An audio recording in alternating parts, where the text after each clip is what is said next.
يعني المفروض ان احنا منسألهمش اسئلة زي دي، لان الاسئلة دي معدية سننا، او ما ينفعش ان احنا نسألهم الاسئلة دي. انت لما هتكبر بنفسك هتعرفها، او هتعرف من على طريق الافلام، المسلسلات، الحاجات دي. بس اصلا مش صح ان احنا نعرف من المسلسلات ومن الافلام دي. هو انا عايزه اشاركه حاجه، هو في ينفع اصلا نعرف من المسلسلات ومن الافلام؟ ايه رايك يا رتاش؟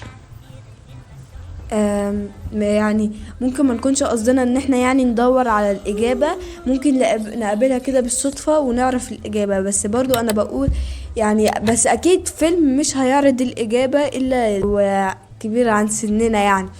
بس ممكن لما نكبر شوية نبقى نعرف الاجابة عن طريق الافلام والمسلسلات. ممكن المايك. رأيك ايه يا مريم؟ رأيي اللي احنا ما نتفرجش على افلام تعلمنا الكلام الوحش.